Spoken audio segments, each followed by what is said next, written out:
WPTV. Welcome back to the desk. The softball and baseball seasons have both come to a close after the playoffs. And here to break it all down with me to recap their season, we have Andrew Ballistreri, Anthony Walker, Andrew Gavin, and Mikey McElroy. You know, Walker, I'll start things off with you. Pioneer softball season has come to an end. Tough loss against Kane in the second round of their playoffs in their second matchup. But, you know, they had a great season overall. What do they need to do to get back to the dance next year? Yeah, no, Jimmy, the Pioneers did have a great season overall, but if you want to compete with Kane, if you want to compete with Rowan, you got to tighten up the defense. Pioneers made a lot of errors in the regular season. They made 61 errors. That's a little too high for my liking. They got to tighten that up. You know, those errors lead to unearned runs, which lead to losses, you know.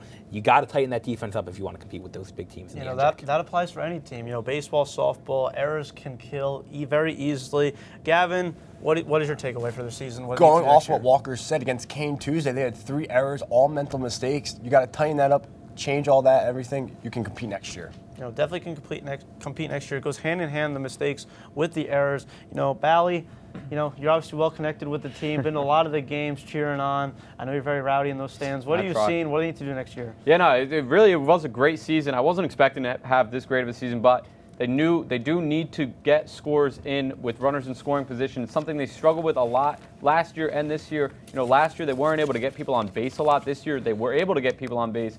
It just seemed like every time it was a runner getting in scoring position, it was 2 outs and they weren't able to get them home. So that's really something I want to see them focus on. You know, situational hitting is clutch. You know, and those 1 or 2 extra runs late in games can really make the difference, especially in NJAC play. Mikey, what do you need to see next year? Just keep putting runs up on the board. You know, consistent run support for a good pitching staff. They only lost 1 game in which they scored more than 3 runs. So, I mean, at the end of the day, if you could put, 4 or 5 runs on the board, you're going to win every time. You know, absolutely. It's a very good recipe. Mikey, I'll keep it with you. With a ton of seniors and grad students, at least half the lineup, if not essentially more, what do the Pioneers need to do? What do they have to do to step up their game next season? Who do you think will take that next step forward in a bigger role? I'm going to go with Kylie Anthony. She was a freshman. She only appeared in 3 games this year, but you know, at the end of the day, you only have 6 people on the pitching staff, and you know, she had 3 appearances, get your feet wet. But, you know, hopefully she can capture some of her success in high school. She had a .7 ERA in her conference, so hopefully she can do that for the Neers. The Pioneers are going to have to be leaning on that pitching staff next season. She's going to be a key figure if she can get some more outings on the mound. Andrew Ballistreri, who you got?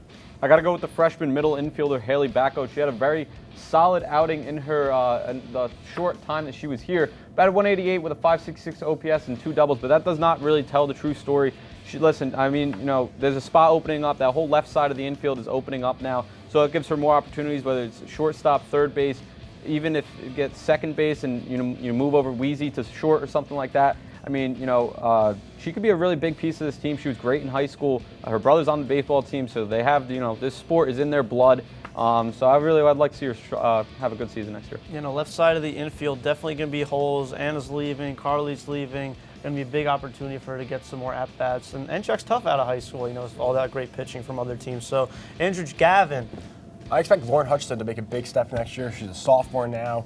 She had a .264 batting average, 14 hits, 3 RBIs. She had a great glove out in right field. She's going to take a great step going into her junior year. You know, definitely provides a lot of speed, slap hitting, very pivotal. Kind of throw a little extra dimension in that line of Walker. Where are we going? Yeah, let's release the cannon, the Kylie cannon, to be exact. She really took a step up this year, and I expect her to continue that next year. Hit almost 280. She's only a sophomore. OPS of 646. 30 hits, 13 ribbies, and she's very solid behind the plate as well. You know, I really liked what we saw from her this year. Really took a step up this year. I expect her to continue going into next year as well. Yeah, no, really tasked with being a big piece in the middle of that Pioneer order this year. Going to be expected to do even more next season. Definitely be hitting third in the cleanup spot. Going to have to be asked to drive in some big hits, big runs. But Andrew Ballistreri, switching over from softball to baseball. Baseball teams, unfortunately, season came to an end in their quest to go back-to-back. Obviously very tough to do, but they still had a great season. A lot of seniors are departing. Who do you want to highlight today? I got to highlight, you know, none other than Dan Carter and Matt Lawler. I mean, we take a look at this picture, all the guys on senior day. Dan, I mean, you know, he's on the Mount Rushmore of Willie P. He's a legend here. He won NJAC Player of the Year last year. He was an All-American last year. In his career, man, he hit 26 homers, 188 ribbies, 50 doubles, and he had a career .378 batting average And then flipping it over to Matt Lawler, I mean, he's just been one of the most reliable pitchers we've had in years here. You know, he's always consistent. You could always count on him. You know, you bring him in, you know, when the starter's struggling, he comes in and he'll give you quite a few shutdown innings. I mean, you know, he had a 16-6 record here. He had 111 strikeouts, so got to highlight those two. Yeah, can't say enough about those two. Hitting from Dan Carter, RBIs, power, contact, middle of the order. Representing University well, closer. Love hearing the Hulk Hogan music.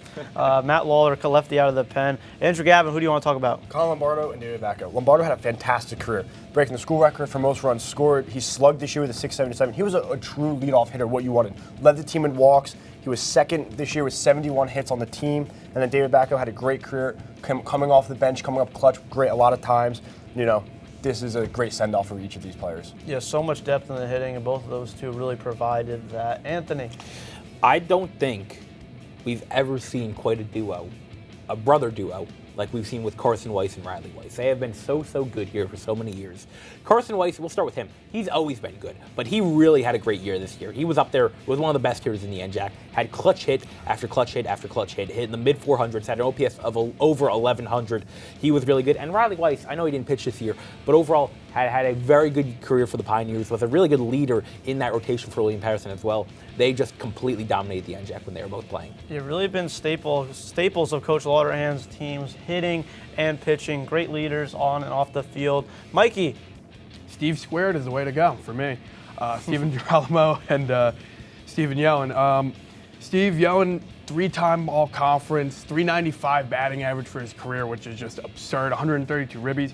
Threw out 15 runners this year and has the NCAA tied the record for 4 home runs in a game back in 2019. So he's been here a while, obviously. He transferred from FDU, and you know he's just been awesome.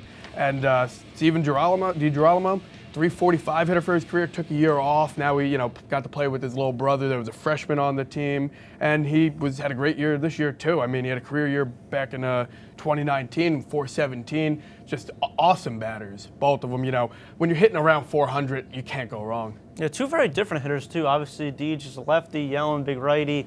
One of the best pure hitters I've seen. Congrats to Steve Yellen breaking the program hits record. Steven DiGirolamo, great to see him come back this season and contribute in the way that he did. You know, but all these seniors contributed to a lot of big-time victories this season. Obviously, unfortunately, could not go back-to-back the NJAC championship this year, but that does not in any way make this season disappointment. A lot of wins, really up there in the NJAC. Andrew Gavin, what wins stood out for you from the baseball team this year? I would say a great game. Me and you were on the call. Stockton game 2. They were down 4-0 going into the 5th.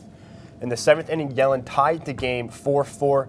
Bottom of the 9th, Elliott Hayward up, walked off against Stockton. That's a great victory. Swept Stockton out of here. Yeah, I had a lot of fun calling Elliott Hayward's walk-off that game. That was one of the highlights for me with the radio station. Walker, where are you going? Yeah, the Pioneers swept Rowan earlier this year, but I'm going to go with the first game against Rowan. And this was a really good game. And the reason why I want to talk about this is because we're so used to saying, well, the offense needs to score a lot of runs, to support the pitching. The offense needs 8, 9, 10, 11, 12 runs maybe to support the pitching staff. The offense, they scored 6 runs, which isn't bad, but I mean, we're used to them scoring 10, 11, 12 runs. They only scored 6, and the pitching staff behind Neil Teldevara, behind Matt Lawler, behind Ian Metzger only allowed 4 earned runs, and that's a very, very good accomplishment against a very talented Rowan team. Yeah, Rowan's lineup has always been stacked historically for years, so definitely anytime you can pitch well against them, you're making a statement. Mikey? I'm going to TCNJ game 2. It was the postponed one. I got to be on the call with Walker for it. It was a lot of fun. It was a classic game for the Pioneers. They scored 12 runs off 16 hits. Obviously the normal suspects, Lombardo, Yellen, Weiss, and Carter, all had multi-hit outings, but Ruben Pino came up clutch. He was a pinch hitter, had 3 ribbies, and his second and third hit of the year, and, great game. Yeah, definitely a great game. Very fun to hear you guys on the call for that one. Andrew Ballistreri, you got the floor last for our last Pioneer block of the season. Closing it out Biggest win, go for it. Walker talked about the first Rowan game. I'm going to talk about the second Rowan game. Listen, man, Rowan, they were ranked number 10 in the country at this point, and like Walker said, we swept them. We beat them 16-8 in game 2. And, Carson Weiss, Dan Carter both had 3 hits. Both of them also had a double. Colin Lombardo able to draw 3 walks in that game. Darmani Rivas and Danny Castaneda both had great pitching games right there. And, they started off the NJAC with a sweep of one of the best teams in the country, so it was great. Yeah, anytime you can beat Rowan back-to-back games, it's definitely a major victory on your season. But we would like to congratulate all of the seniors on the softball and baseball team, all the graduates, for their amazing careers and amazing contributions to the university here at William Patterson. They'll all have their names remembered here for a long time. Jerseys going up in the rafters. But that's it for the Pioneers and the block for William Patterson this season. Been a lot of fun breaking down these teams from fall to spring this season with all you guys. Been one of the biggest pleasures of mine here. But we're moving on from one diamond to another. Anthony and the MLB crew here on WPTV.